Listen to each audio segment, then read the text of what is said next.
Hey everyone, I'm Phil Albertelli, and this is The Week in Doubt, a podcast for atheists, agnostics, and whoever.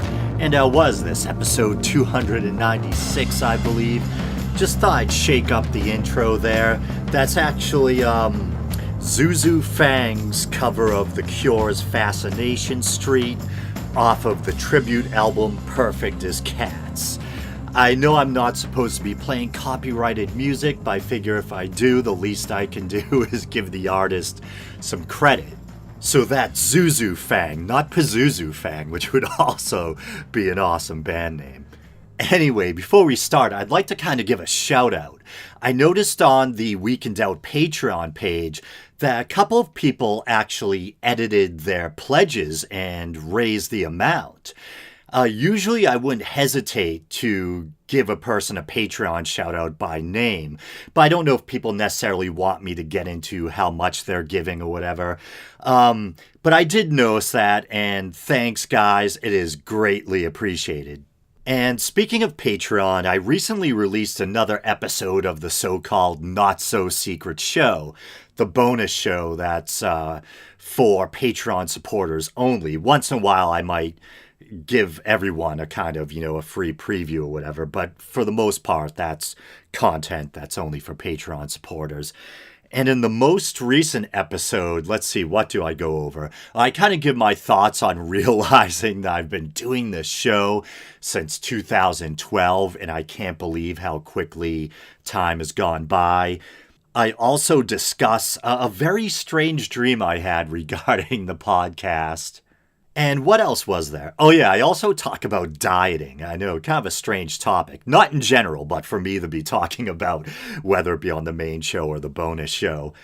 I've never been super heavy, but I went into how, back when I was in my teens and for most of my 20s, I had a pretty slender build. Then maybe around my late 20s, I started putting on the pounds.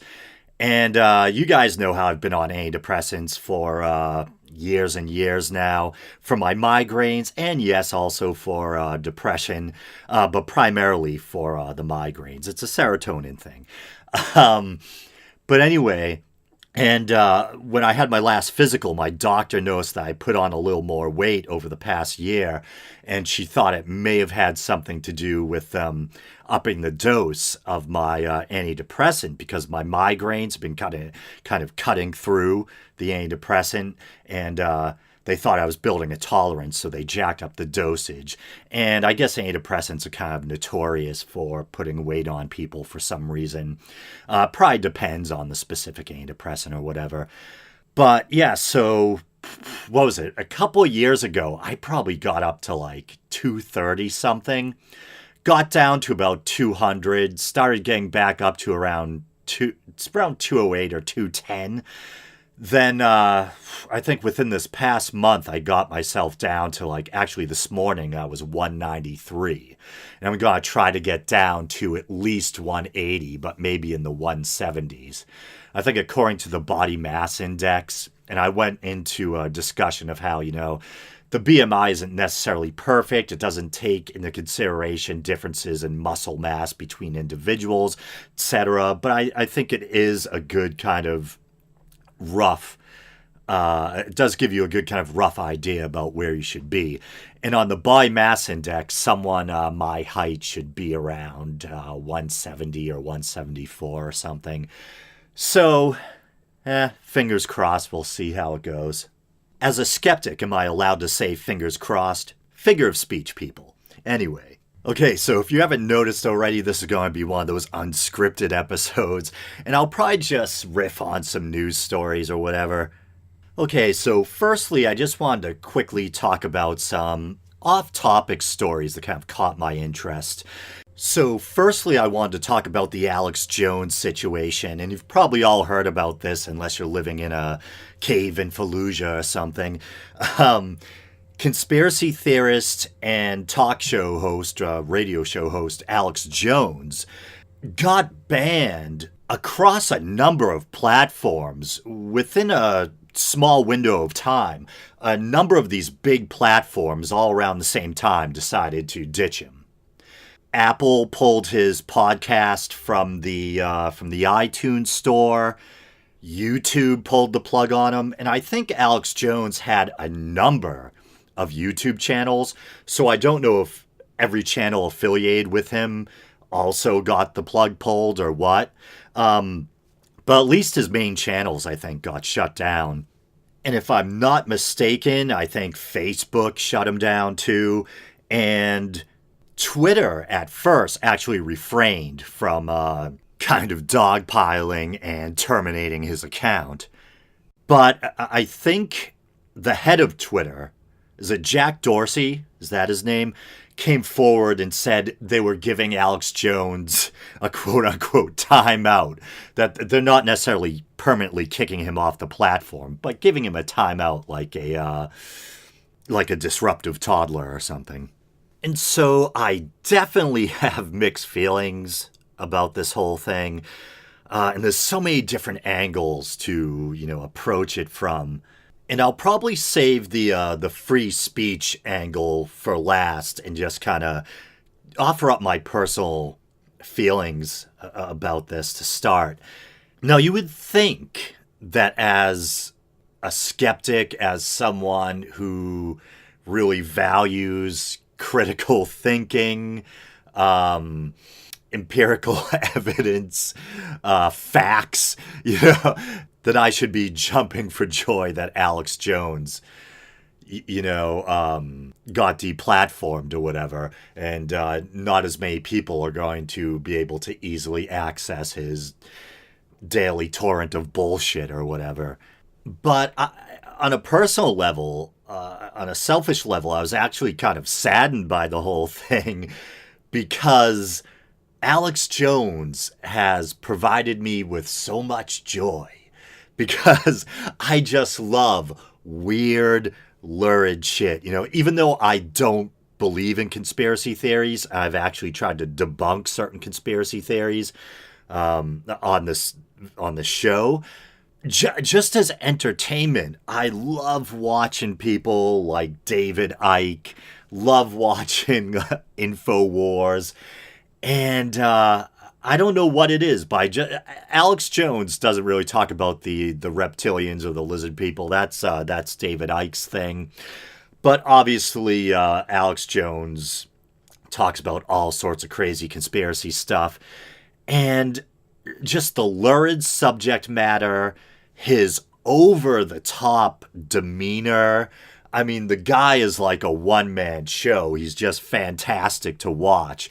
And I'm also a big Joe Rogan fan, so there's kind of a crossover element there because in real life, Alex Jones and Joe Rogan are actually friends. I don't know how friendly they are at the moment because Alex Jones went on this kind of tirade where he's kind of chiding Joe Rogan.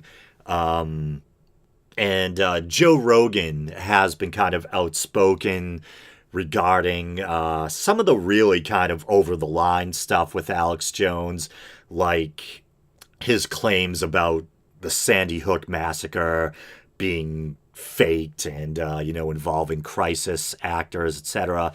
And I found that stuff really distasteful, too. And I kind of stand with Joe Rogan on that. I mean, we're talking about dead kids. We're talking about small children being massacred. And the idea of parents, grieving parents, having to hear about this guy, telling the world that your dead child isn't really dead and the whole thing was a hoax and maybe even you're some kind of crisis actor. And I think there was even people who were kind of like hounding some of the Sandy Hook victims' parents. Just really awful, atrocious stuff. And that's one of those instances where I wish I could kind of crawl inside Alex Jones' head and see what he really thinks. I have no doubt that he really believes some of this stuff, because if you look at the way he got started, I used to like to watch those old documentaries he made. Like there's the one where he kind of infiltrates Bohemian Grove. And that's one of those conspiracy things where there actually is some truth to it. It might not necessarily be what conspiracy theorists suggest, but still you do have a bunch of powerful people gathering together and performing these weird rituals and plays and doing some really weird stuff, you know? And in fairness to Alex Jones, he did help show people what really goes on in that place, you know? And so I think this is a guy that's long been sincerely interested in conspiracy theories and probably does believe a good deal of this stuff.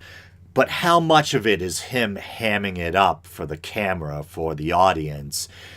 And, how far, how fringe do his beliefs at the end of the day actually go? Does he really believe that Sandy Hook was a hoax, or does even he know better, but he knew it would be good for ratings and it would be red meat for his conspiracy theorist listeners, to say that it's a hoax or whatever? And honestly, I don't know. And I have to say, and I know I'll probably catch flack from some listeners for saying this, but I actually find something kind of strangely likable or endearing about Alex Jones. And I know that will probably sound weird because for most people who aren't too familiar with him, you're only seeing the clips where he's like ripping his shirt off or, he's red-faced screaming or whatever.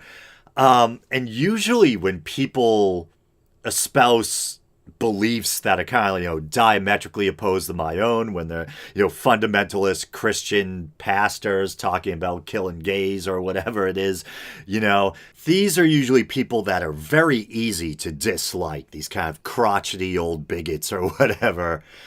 But I think there is almost something that's really kind of fun and entertaining and zany about Alex Jones.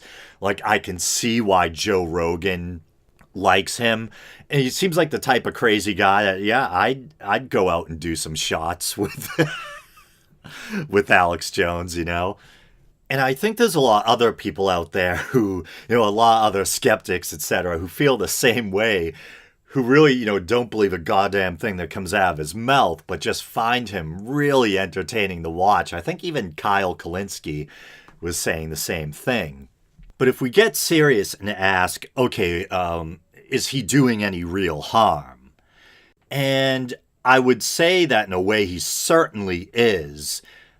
Even if in his, once again, I don't know how much he really believes in the stuff he spews, but even if he doesn't, inside his own head, literally believe that Sandy Hook was a hoax, he's saying this stuff on the air, and even though there's a lot of us out there who know not to take the guy seriously, as scary as it is, there's a lot of people out there who do take him seriously. And I think there have been cases of unbalanced people who have gone out all, hopped up on Alex Jones's conspiracy Kool-Aid. And for instance, wasn't there one guy, I think this involves that whole quote unquote Pizzagate thing. I think didn't one guy actually go to that Comet Ping Pong Pizza or whatever the heck it is and pull a gun or something like that? So I think he is irresponsible and potentially, dangerous in that sense, where he can actually end up fueling these unstable individuals out there. And then there's also the matter of his supplements. I guess a large portion of his income actually comes from selling or hawking supplements. And to be honest, I don't know that much about the safety or whatever or efficacy of the supplements that he sells. I think YouTuber Jeff Holiday has done a bunch of episodes on Alex Jones and his supplements, and he tries to sort out which ones may actually be somewhat beneficial and which ones may be potentially harmful. But there's all that, too. And so as far as the freedom of speech thing goes, I mean, I can't really bring any new insights or anything to the table. I know a lot of people have been butting heads over whether or not social media platforms like Facebook, YouTube, Twitter should kind of be regulated to ensure freedom of speech. That social media is such a staple of modern communication, something that we all use, that maybe it should be treated like a public utility, like the telephone or something like that. Other people say, no, these are private companies. You're choosing to use their platforms. And if you don't like their rules or terms of service or whatever, too bad. Or, hey, they reserve the right to shut down an account if they want. And then I think others who see the internet as this kind of lawless Wild West think that maybe, social media should be regulated the way that terrestrial radio and TV are, etc. But I personally don't know about that. Do you want to give the FCC even more power and open the door for them to come on into the internet and start regulating all that too? There is the Communications Act, which is meant to prohibit the FCC from unfairly censoring people or impeding freedom of speech. But then again, I used to listen to Howard Stern a lot way back in the day, and wasn't he always getting fined by the FCC? But I do have to say, even though I disagree with the lion's share of what Alex Jones has to say, I think there was something a little chilling about waking up and hearing about all these big platforms at the same time just shutting down this one individual, it felt kind of orchestrated or something. Or it may have just been, one following the lead of the other without any communicating or conspiring or whatever, And as some have pointed out, kind of bringing the hammer down on Alex Jones could actually backfire in a way, and it kind of feeds his narrative. Because now he can actually say, look, the powers that be really are trying to silence me, you know what I mean? And I think, what was it? Somehow, Apple actually let him keep his app on the App Store. And there was a huge boom in sales and downloads of that app following this kind of mass banning of Alex Jones, and ended up being one of the best-selling apps on the App Store or something like that. So I'm looking now, and as we speak, at this time it's still available on the App Store. 14.2 thousand ratings, 5 stars. It looks like it's actually free. I mentioned sales. I probably should have just stuck with, or just said downloads. I don't know if there's any in-app purchases or whatever, but whether or not he makes money off of the app, it still gives him a platform, and like I said, in the wake of this mass banning, the downloads of this thing shot up. Okay, I can't believe I spent about 18 minutes on that Alex Jones topic. So I might make this the last story, and this is also an off-topic story. And, how do I even broach this one? So this is a story that really grabbed my attention, and it's strange because on the one hand, it's a very kind of morbid and disturbing story, but on the other hand, it's a very positive and kind of uplifting one. Very, very strange. But it's the story of a young woman who, actually the youngest person ever to receive a face transplant. So I'm not going to read from the actual article like I usually would, and I might not even mention I might refrain from mentioning the young woman's name. I'm just going to give my thoughts on it. I read this whole article from National Geographic, and I actually found out about it because I think the Apple News app notified me about a National Geographic story. I'm like, oh, okay, what's this? I'm like, whoa, holy shit. Um, and I'm looking, I think they also have like a little video story too on National Geographic's official site. Yeah, there's a video here, and then the main article is entitled "How a Transplanted Face Transformed a Young Woman's Life." I don't know. I mean, I guess if National Geographic is stating, her name in their articles and videos, then I guess it's all right for me too as well. I don't know. For some reason, I kind of felt like it might be in bad form. I don't know why. But her name's Katie Stubblefield, and she was 18 years old when she lost her face, and she's 21 now. And so, if you're like me, maybe the first thing you're wondering is, well, what happened to her face? She didn't lose it behind the dresser or something. What happened to her face? And it wasn't until near the end of the article that they actually get around to it, and it's pretty disturbing. So she was this young high school kid, just graduating, I believe, and I guess a lot of stuff was going wrong in her life. Just like drama, conflicts. I think her boyfriend broke up with her. There was other stuff going on. And then she had some fairly serious medical issues, which I think she did survive and get through, but she had some medical stuff she was dealing with too. And she ended up putting a gun under her chin and pulling the trigger. I forget if it was I think it was a shotgun, I think. I knew it was either a shotgun or a rifle. It says .308 caliber hunting rifle below her chin and pulled the trigger. And I believe it was her brother's rifle. Robert kicked in the locked door. He found his little sister covered in blood, and quote unquote, her face was gone. He recalled, still shaken by the memory. And so automatically, you just feel like, oh, why did you do that to yourself? And you can't, I mean, what's done is done. You can't go back in time and stop her, but it's just horrible. And I'm not trying to make light of it at all. This is, a very serious story. I can't even imagine what this girl and her family have been through.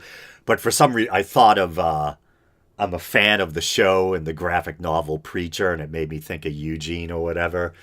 And I remember there was a story like this.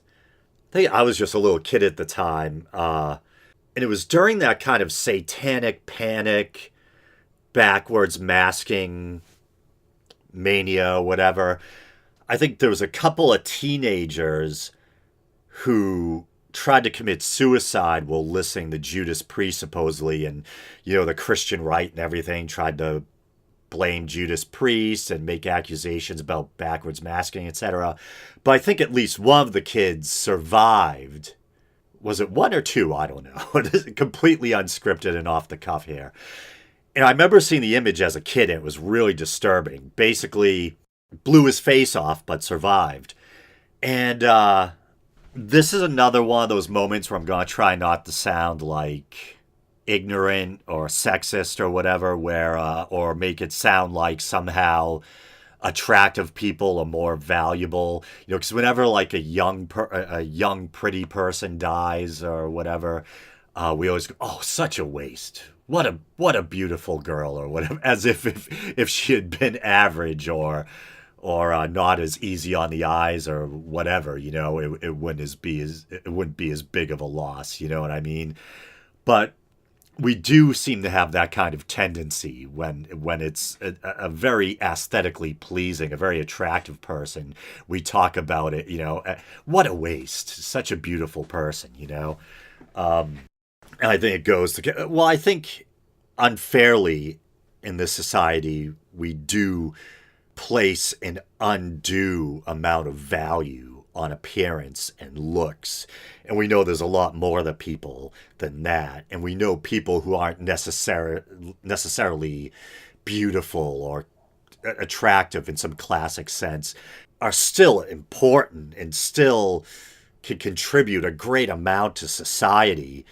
And that, in fact, when you think about it, it's probably a small percentage of people that are like drop dead model gorgeous. Most of us out there are probably, average or whatever, and I think part of it has to do, it's probably partly like an evolutionary thing too, where we're wired to be attracted to beauty, to facial symmetry, to a young, youthful appearance. It has to do with our drive to want to procreate and procreate with a, not to sound cold, but this is pretty much the way it is, with a fit, healthy mate who is going to help perpetuate the species in the gene pool or whatever, So I think part of it probably is kind of evolutionary. We're wired to value beauty. And I think that can have these very kind of ugly, no pun intended, and unfair repercussions, socially speaking, where I think everyone has a kind of inherent value just in the fact that they're a living, sentient being, that they're human. But yeah, we do place a lot of value on beauty. And I didn't mean to kind of go off on that tangent or whatever, but the reason why I'm saying this is because this young girl was really beautiful. This is a really attractive young girl. She almost looks like Taylor Swift. And what she looked like after she shot herself, if you've ever seen the really graphic images of the woman who was almost killed by Travis the chimp, remember the woman who had like her face clawed and bitten off, had her fingers bitten off. It's because chimpanzees in the wild can be extremely brutal, and they target specific areas of their rivals or their enemies. They're wired to go after the face and the extremities. And that's what this chimp did to this poor woman who was trying to help her neighbor or friend get her pet chimpanzee out of a tree. Just basically horrendous. Just a face totally unmade. Not to sound harsh, but a face that can barely any longer be called a face. And so it just seems like some cruel joke when you look at the juxtaposition of this girl's face before and her face afterwards.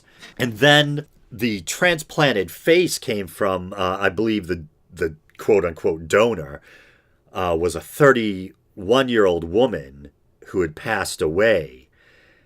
And well, I was thinking to myself, because there's a side-by-side of the girl before she lost her face and of the donor, this 31-year-old woman before she passed away. And very drastically different people, different looking people. The girl who lost her face looks almost, like I said, she looks like Taylor Swift, this very pale-skinned, very small little, dainty features. And the donor looked like she might be kind of Mediterranean. Her facial features are a little stronger, not quite as dainty as the other girl, And it's just weird thinking about how much of our perception of a person is wrapped up in their face, rightly or wrongly or whatever, and there's afterwards photos of, post-transplant. And so she now has a completely different face, and you can see her family standing around with her, staying around her bedside, supporting her, and thinking that, wow, the face she has now isn't genetically this family's face. You know what I mean? It's just weird. This is a completely different person's face. And it's like, yeah, it is better than what she was left with after this self-inflicted injury or whatever. But at the same time, this is still a field of medical science that's still being pioneered.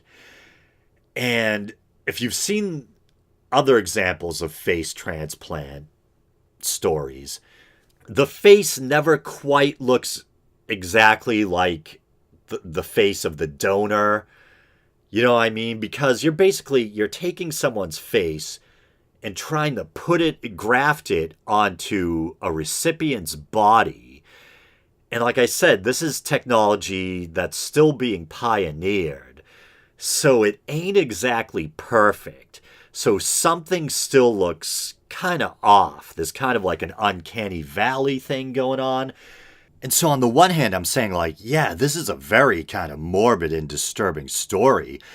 But on the other hand, I think this is very exciting medical science. And it's mind-boggling. It's so impressive that they're even capable of medically transplanting a human face, something that at one time would have thought to have been pure science fiction. And also, even if it's not her face, I'm sure her face by birth, I'm sure that her and her family are very grateful for this. And that the fact that she has at least a face now again is going to be a very positive and transformational thing for her and her family. But I wonder if psychologically, if for her family looking at her, if this is something they're really going to have to try to get used to or wrap their mind around, because this is not the face of the girl they raised or grew up with. It's the face of a deceased donor who looks very unlike the daughter that they knew. So once again, I do think it's a positive thing, and I think this is amazing medical technology or science, but yeah, very odd and very kind of uncanny and bizarre at the same time. And if you're still sticking with me, if you're not too disturbed yet, there's actually photos, and I don't know if I'll try to get away with showing this on YouTube. Once again, kind of ghoulish and disturbing, but at the same time, kind of, when you think about what they're doing for the patient and how groundbreaking, this technology, this medical science is, it's a positive thing and kind of an awe-inspiring thing. But there's graphic images, or at least one image, and they describe it in the article, but this is my words, It's basically the donor's face just sitting on a little medical table or a little medical trolley or whatever it is. And it almost looks like a Halloween mask. It looks like, it almost looks like something from Texas Chainsaw Massacre, like Leatherface would wear or something.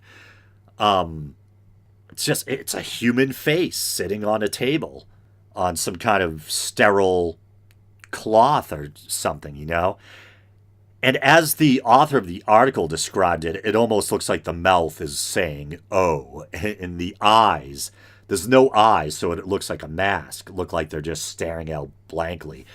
And I imagine there must be supportive bone in there, too. So they're not just grafting the face, as in the skin. They're grafting on bone as well. Because the self-inflicted gunshot wound, it just destroyed this young woman's face. But underneath the picture it says 16 hours into a transplant operation at the Cleveland Clinic in Ohio, surgeons finished the intricate task of removing the face from an organ donor. Awed by the sight and by the gravity of their work, the team falls suddenly silent as staff members document the face in between its two lives. The surgeons would spend 15 more hours attaching the face to Katie Stubblefield. Yeah, so just to warn you, I may include the picture in the YouTube version, so you may want to avoid this particular YouTube version if you're kind of queasy or easily disturbed. Yeah, and so I don't know if this doctor is actually religious or not, but he's a veteran plastic surgeon, and it says above the photo, looking down at the face he carries, is it Papay, Papay, feels a kind of reverence. It's an amazing thing, he thinks, what some people will do for others, to give them a heart or a liver, even a face. He says a silent prayer of thanks and takes the face to its next life. And so obviously the surgery was successful, because there's afterwards images of the girl with her new face. And one thing I'm thinking, I know with any kind of transplant, there can be a risk of rejection.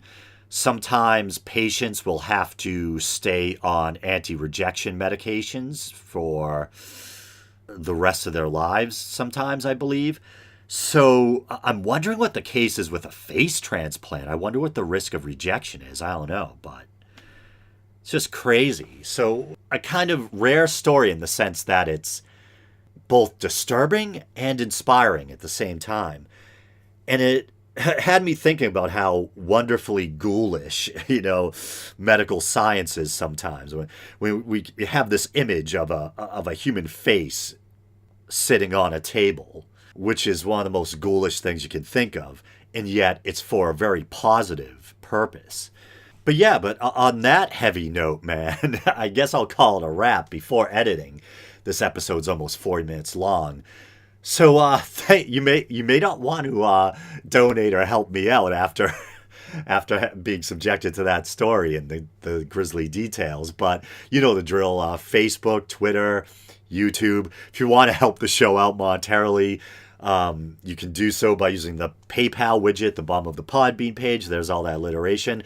Or by becoming a Patreon supporter, going to patreon.com/theweekendoubt and helping this show out for as little as 99 cents a month. And that gives you access to the Not So Secret show and other bonus content, my readings of certain H.P. Lovecraft stories and stuff like that.